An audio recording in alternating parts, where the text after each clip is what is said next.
कल मुझे एक दोस्त का फ़ोन आया, उसने बड़ा अजीब सा सवाल पूछा और उसके सवाल से मेरे जहन में आया कि ये सिर्फ उसका मसला नहीं है, ये हमारी 80% आबादी का मसला है। उसने मुझसे पूछा कि फयाज भाई, मैं मोबाइल लेके जाता हूँ वॉशरूम में, मोबाइल यूज़ करता हूँ, क्या इसका कोई नुकसान तो नहीं है? तो मेरे जहन में आया कि वॉशरूम में मोबाइल यूज़ करने की आदत तो 80% पाकिस्तानियों को है, और ये सवाल बहुत दफ़ा मुझसे पूछा गया, मेरे जहन से उतर जाता था। तो मैंने जो जवाब उसे दिया वो मैं आपको भी बता देता हूँ, क्योंकि आप में से भी बहुत सारे होंगे जो कि वॉशरूम में मोबाइल यूज़ करते होंगे। इसका नुकसान क्या होता है? मैंने उसे बताया कि भाईजान, आपको कोई और नुकसान हो ना हो, कब्ज जरूर हो जाएगी, कॉन्स्टिपेशन जरूर हो जाएगी। और कॉन्स्टिपेशन पे मैं पहले भी एक व्लॉग कर चुका हूँ कि बवासीर की जो सबसे बड़ी रीजन है वो कॉन्स्टिपेशन ही है। कॉन्स्टिपेशन होती है, फिर आपको जोर लगाना पड़ता है, और जोर लगाने के बाद फिर ये है कि आपके बड़े पेशाब वाला हिस्सा बाहर आना शुरू हो जाता है, आपको कब्ज होती है, और उसके बाद आपको बवासीर हो जाती है, पाइल्स हो जाते हैं, हेमरॉइड्स हो जाते हैं। तो उस पर मैं पूरा एक व्लॉग कर चुका हूं कि बगैर ऑपरेशन के आपने हेमरॉइड से, आपने पाइल्स, बवासीर से कैसे जान छुड़वानी है, वो आप उसमें देख सकते हैं। तो अच्छा, मैं अपने सवाल की तरफ आता हूं। मैंने उसे बताया कि आपको और कोई नुकसान हो ना हो, हालांकि बहुत सारे नुकसान आते हैं, सबसे बड़ा नुकसान ये है कि आपको पाइल्स हो जाएंगी। वो क्यों हो जाएंगी? जब इंसान वॉशरूम में बैठा मोबाइल यूज कर रहा होता है, उसका ध्यान यहाँ पे होता है, उसकी कंसंट्रेशन मोबाइल पे होती है, तो वो उस तरह से अपना स्टूल पास नहीं कर सकता। क्योंकि जब तक कंसंट्रेशन वहां पे नहीं होगी, आपके दिमाग तक वो मैसेजेस नहीं जा रहे होंगे, आपका पेशाब रिलीज नहीं हो रहा होगा, आपकी तवज्जो यहाँ पे, आप जो टिकटॉक पे वीडियो देख रहे हैं, आप जो यूट्यूब पे वीडियो देख रहे हैं, आप जो फेसबुक को स्क्रॉल कर रहे हैं, आप जो व्हाट्सएप पे मैसेजेस कर रहे हैं, चैट कर रहे हैं, तो आपको बहुत देर तक बैठना पड़ेगा। उसका नुकसान ये होगा कि आपको कॉन्स्टिपेशन हो जाएगी। अच्छा, जब कॉन्स्टिपेशन होगी, उसके बाद बवासीर होगी, तो आप डेफिनेटली तकलीफ में आएंगे।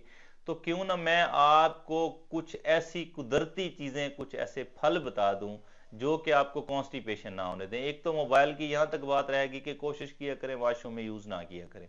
उसके बाद अगर किसी को कॉन्स्टिपेशन हो जाती है, क्योंकि उम्र के साथ साथ वैसे भी लोग जो है, लोगों को कॉन्स्टिपेशन हो जाती है, आंतें कमजोर हो जाती हैं। तो कॉन्स्टिपेशन में आपने क्या क्या यूज करना है, और आप कौन कौन सी ऐसी खुराकें हैं जो इस्तेमाल करेंगे, तो आपका स्टूल नरम होगा और आपको कब्ज की शिकायत ही नहीं होगी। तो उस पे सबसे पहली जो चीज़ है, जो सबसे बेहतरीन चीज़ है, कुछ चीज़ें मैंने उस व्लॉग में बताई थी बवासीर वाले में, कुछ मैं यहाँ बताता हूँ। उसमें सबसे बेहतरीन चीज़ है जी पपीता। अब पपीता जो है वो डेंगी में मशहूर हुआ था, लोग कहते थे डेंगी में पपीते के पत्तों का रस पीने से डेंगी खत्म हो जाता है। वो तो हो ना हो, लेकिन पपीता इस्तेमाल करने से आपके कब्ज की शिकायत काफ़ी हद तक बेहतर हो जाती है। वो कैसे हो जाती है? इसमें बहुत ज़्यादा फाइबर होता है, और पपीते में एक पपाइन नाम का एंजाइम पाया जाता है जो कि हमारे डाइजेस्टिव सिस्टम के लिए बहुत बेहतरीन होता है, जो कि हमारे निज़ाम को बहुत बेहतर करता है। तो पपीते का ज़्यादा इस्तेमाल आपको कब्ज से बचा लेगा। पपीता इस्तेमाल करेंगे तो हो सकता है आपको कब्ज कम हो। उसके बाद आ जाता है जी आलू बुखारा। आलू बुखारे का भी सीजन आने वाला है, गर्मियों में एक बेहतरीन चीज़ है। आलू बुखारा जो है वो नेचुरल लैक्सेटिव है, यानी कि ये नेचुरल, आप ये समझ लें कि आपके कब्ज कुशा दवाई है, मेडिसन है। आलू बुखारा आपके एचबी लेवल्स को बेहतर करता है, आलू बुखारा आपके जिस्म की एनर्जी को बेहतर करता है, और उसके साथ साथ आलू बुखारा जो है ये आपके पेशाब को नरम करता है। और अगर आप आलू बुखारा फल की सूरत में नहीं खाते, आप इसका जूस बना के पी लेते हैं, तो वो ज्यादा बेहतर है आपके कब्ज को दूर करने के लिए। उसके बाद है जी कीवी। कीवी में एक एंजाइम होता है एक्टिडीन नाम का। जब ये एंजाइम फाइबर से मिलता है तो ये हमारे डाइजेस्टिव सिस्टम के लिए बेहतरीन चीज बन जाती है। आप कीवी खाएंगे, इसके अंदर का एंजाइम जाके फाइबर से मिलेगा, क्योंकि आप फाइबर रिच प्रोडक्ट खा रहे हैं जो आपके स्टूल को नरम कर रही हैं। तो ये हमारे डाइजेस्टिव सिस्टम को बहुत बूस्ट करता है, हमारा डाइजेस्टिव सिस्टम बेहतरीन हो जाता है। इससे अगली चीज है जी अंजीर।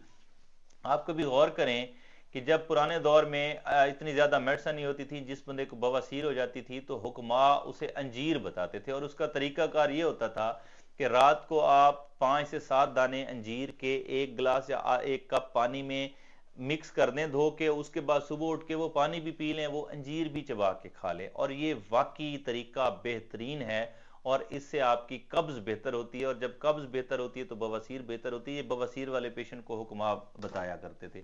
तो अंजीर जो है ये चूंकि बेहतरीन सोर्स है फाइबर का, और ये भी नेचुरल लैक्सेटिव है, ये समझें दवाई है आपकी कब्ज दूर करने की। आपकी कब्ज दूर होगी तो आपका बवासीर ठीक होगा।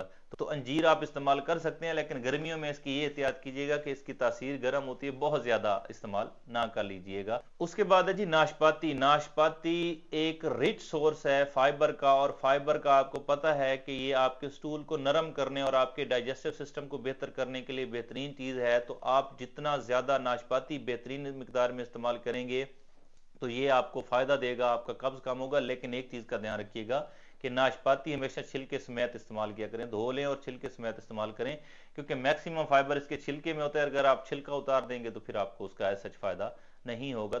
तो ये कुछ खुराकें थी, नेचुरल चीजें हैं जो बेहतरीन कब्ज कुशा चीजें हैं, बल्कि मेडिसिन की तरह काम करती हैं। जब आपको कब्ज नहीं होगा तो आपको बवासीर का प्रॉब्लम भी नहीं होगा, पाइल्स का भी नहीं होगा, और आप कब्ज से भी जान छुड़वा लेंगे। Thank you very much.